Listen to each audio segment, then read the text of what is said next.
Hey guys, Ariel Patrice here. Welcome back to my channel. If you're new, hello, welcome, and if you're returning, thank you for staying. So today's video is going to be about my PhD program. So I am about to enter into my second year of my PhD program. And if you're wondering why it's so dark in here, I prefer the dark over light, and so this is why. It's a Sunday. I don't have anything to do. I'm just cleaning and doing laundry, so I prefer the lights off. It's just more calming for me. So just in case you were wondering. But anyways, so my little short break from school is over.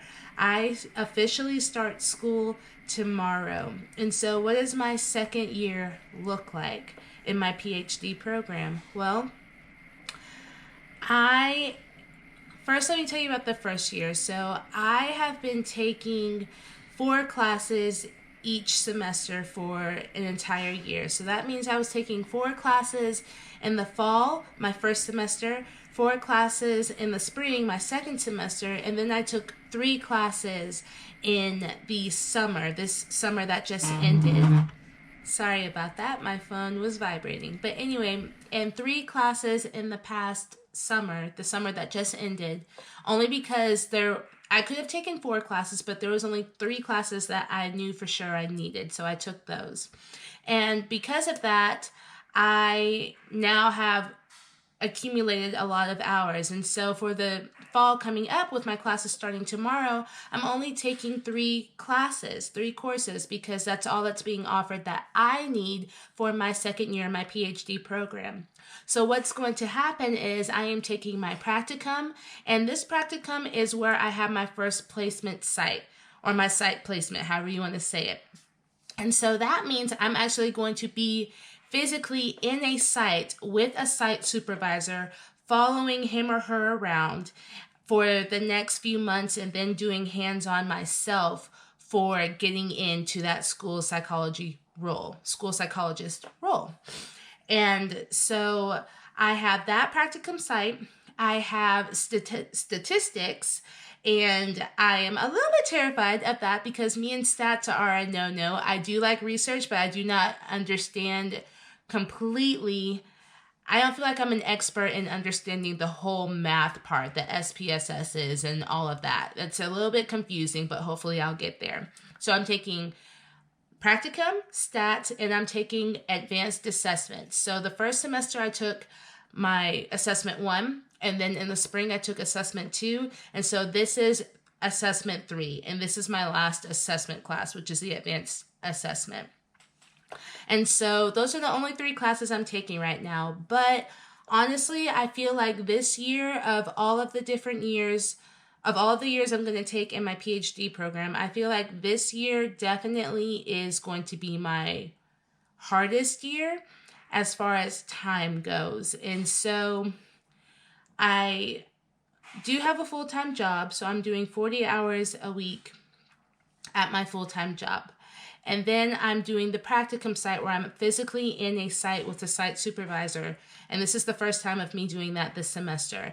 And that's about 14 hours a week. And so automatically that's already 54 hours a week just for my practicum site and my actual full-time job. On top of that, I'm going to have some classes on Saturdays. And those Saturdays will go from 8 to 5. It's a full day on Saturdays, on top of me having some clients as a side practice. And then also, that's not including the actual studying that I have to do for schoolwork. And so that is going to really test the time that I have for myself. There's going to have to be a lot of sacrifices as far as self-care goes. All of the sacrifices will not be gone. I will definitely make time for myself and self-care, because that is number 1. If I can't take care of myself, I can't perform the way I need to perform in my classroom and for my clients. And so I need to be the best student, best therapist and best version of myself. And so it's really going to be about finding a new balance because the time looks so different. And so this semester, I'm only taking 3 classes. Next semester, I believe I will be taking either 4 or 5 classes, assuming that they are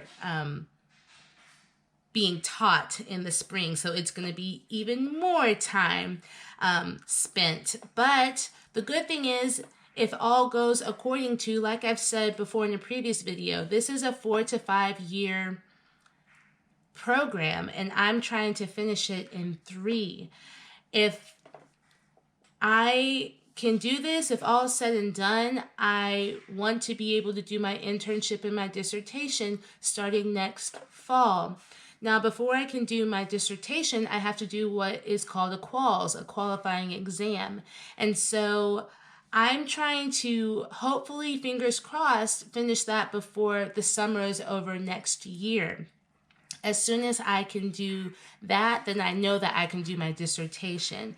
Now, if for whatever reason I can't do that, I can't do my qualifying exam before next summer is finished, then I at least believe that I can do my internship while I'm doing my quals or in my internship before I do my quals. So I should be able to hopefully start my internship next fall. And that's an internship. Practicum and internship, it's a little bit different. Practicum is, these are what I have to do each semester as part of, I guess, getting the experience. And then my internship is basically like what you would do for a career. It's basically like the first part of, think of it like the first year of you starting a new career. It's an internship, but you're kind of doing it on your own. I will have a supervisor, obviously, but I will have more leniency to the point where they feel like I'm expert enough to be able to do this on my own. And so if I can do that, then that would be good too. And as that means that I would be able to do my quals and my internship together, or either my quals and then I could do my internship and my dissertation together, or if it's too much, then separate them between dissertation and internship separate years. But it really just depends. I'm hoping for internship and dissertation in the same year, but you never know. My path's already laid out for me. I just don't know what it is yet, and I guess we'll find out by next year. So yeah, it's going to be a busy second year for me as a PhD student, but I'm super excited to learn. I know there's probably going to be more tears this year than there were last year just because of the time. I'm very restricted on what I can do for myself, but like I said, I am also very important. I'm just as important as my schoolwork is, and so I will make the time to make sure that I provide for myself and continue that self-care so it's not so stressful for me, so I can perform as a student and as a therapist to my clients to the best of my ability. And so, yeah, let's get started. This is going into year 2 and it starts tomorrow. Today is Sunday, like I said, and school starts August 26th for me, which is Monday, tomorrow, less than 24 hours away. So, yeah, I'll take you on the journey with me, give you some videos about how the second year is going, the good, bad, ugly, and let's go. So if you like this video and you want to see more, if you have any questions about how something works or something that you want to see, go ahead and comment below. So don't forget to like, share, comment, and subscribe. And if you want, you can go ahead and click on the notifications tab. So then that way you don't miss any videos when I post them. Thank you so much for staying with me. I really do appreciate all of you, and I love you all so much. Bye.